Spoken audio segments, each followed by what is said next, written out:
Hello my dear student, welcome to our channel bright future of family. আশা করি তোমরা সকলেই ভালো আছো, সুস্থ আছো এবং পড়াশোনার মধ্যে আছো। ভিডিও থাম্বনেল এবং টাইটেল থেকে ইতিমধ্যে তোমরা বুঝে গেছো এই ভিডিওটা কাদের জন্য হতে চলেছে। তোমরা যারা সদ্য এই বছর মাধ্যমিকে উঠেছো, ক্লাস 10 এ উঠেছো, যারা আগামী 2027 সালে মাধ্যমিক দিতে যাবে, তোমাদের জন্য এই ভিডিওটা অত্যন্ত গুরুত্বপূর্ণ হতে চলেছে।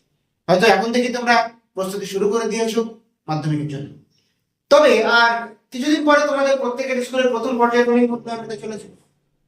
সেই পরীক্ষাগুলোর হয়তো মাধ্যমিকের জন্য কোনো গুরুত্ব নেই, কিন্তু তোমার প্রিপারেশনের ক্ষেত্রে এই পরীক্ষাগুলো অত্যন্ত গুরুত্বপূর্ণ। কতটা চ্যাপ্টার তুমি কভার করছো, কতটা চ্যাপ্টার তোমার কতটা পড়া হচ্ছে, সেটা জানার জন্য এই পরীক্ষাগুলো অত্যন্ত গুরুত্বপূর্ণ। তাই এই পরীক্ষাগুলো তোমাদেরকে কিন্তু গুরুত্ব সহকারে দিতে হবে। তাই আজকে আমি চলে এসেছি তোমাদের মাধ্যমিকের ইতিহাসের প্রথম অধ্যায়, অর্থাৎ ইতিহাসের ধারণা অধ্যায় থেকে গুরুত্বপূর্ণ 4 মার্কসের সাজেশন নিয়ে।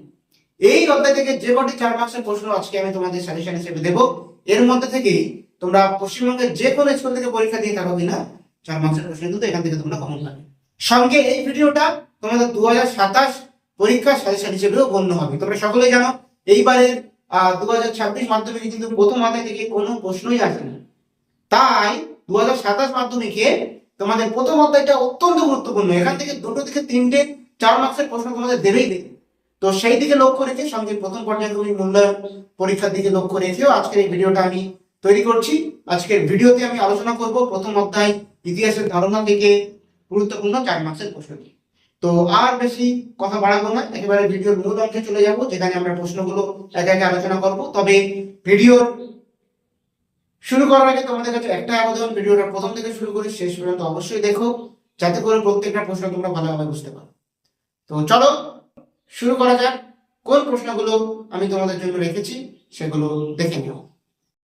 চলো আমার প্রিয় শিক্ষার্থী বন্ধুরা, মাধ্যমিক 2027 অথবা ক্লাস 10 এর ইতিহাসের প্রথম অধ্যায় ইতিহাসের ধারণা থেকে কোন 4 মার্কসের ইম্পর্টেন্ট প্রশ্নগুলো তোমাদের জন্য আমি রেখেছি সেগুলো একে একে দেখে নেওয়া যাক।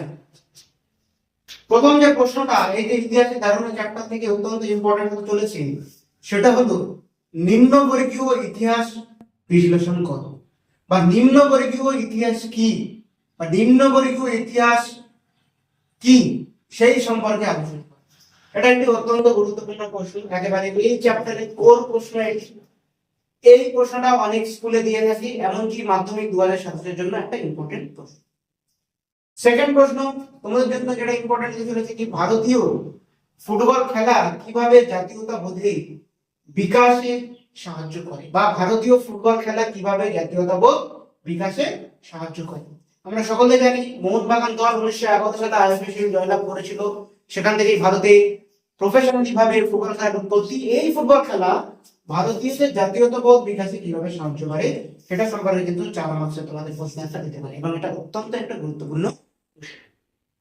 এরপরে 3 থেকে প্রশ্নটা আমরা দেখে নিই, নারীবাদী ইতিহাস চর্চা বলতে কি বোঝো। 3 থেকে প্রশ্ন কি, নারীবাদী ইতিহাস চর্চা বলতে কি বোঝো। এটা একটা অত্যন্ত গুরুত্বপূর্ণ প্রশ্ন, যেটা কিনা প্রত্যেক মাধ্যমিকে একটা একেবারে দিল্লিকা ডাকদু ছিল, যেটা প্রত্যেকবার দেওয়ার একটা প্রবণতা থাকে, কিন্তু কোনোবারই আসেনি। তো এইবার এই প্রশ্নটা তোমাদের 2027 জন্য যেমন ইম্পর্টেন্ট, তেমনই প্রথম পর্যায়ে যদি মূল্যায়ন দেখে 4 মার্কসের প্রশ্ন তোমাদের দেবে, তার জন্য অনেক ইম্পর্টেন্ট।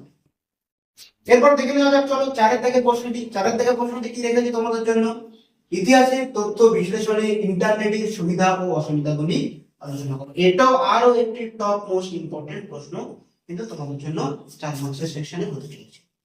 তো চলো এরপরে 5 মার্কসের প্রশ্নটা তোমাদের জন্য কি আছে দেখে নিই, বিজ্ঞান প্রযুক্তি ও চিকিৎসা বিদ্যার ইতিহাস চর্চার বৈশিষ্ট্যগুলি আলোচনা করো। এটাও একটা তোমাদের জন্য ইম্পর্টেন্ট। তো এখন পর্যন্ত 4 মার্কসের কটা প্রশ্ন দিলাম, 5টা। এরপরে আরো কিছু প্রশ্ন আছে, তবে সেই প্রশ্নগুলো যাওয়ার আগে তোমাদের কাছে একটা আবেদন, যদি ভিডিওটা এখন পর্যন্ত ভালো লাগে থাকে একটা লাইক অবশ্যই করো, আর চ্যানেলকে সাবস্ক্রাইব করে পাশে থাকা বেল আইকন অবশ্যই প্রেস করে রাখো এরকম ভিডিও প্রতিনিয়ত পাওয়ার জন্য। চলো এরপরে দেখে নেওয়া যাক 6 দাগের কোন গুরুত্বপূর্ণ প্রশ্নটা তোমাদের জন্য আমি রেখেছি, ইতিহাসের উপাদান হিসেবে সরকারি নথিপত্রের ভূমিকা আলোচনা করো, অথবা ইতিহাসের উপাদান হিসেবে সরকারি নথিপত্রের সীমাবদ্ধতা আলোচনা করো। এই প্রশ্নটা অত্যন্ত গুরুত্বপূর্ণ প্রশ্ন 2027 মাধ্যমিকের জন্যও এবং প্রথম সামাজিক প্রিপারেশনের জন্য। এই প্রশ্নটা তোমরা খুব সুন্দরভাবে প্র্যাকটিস করো।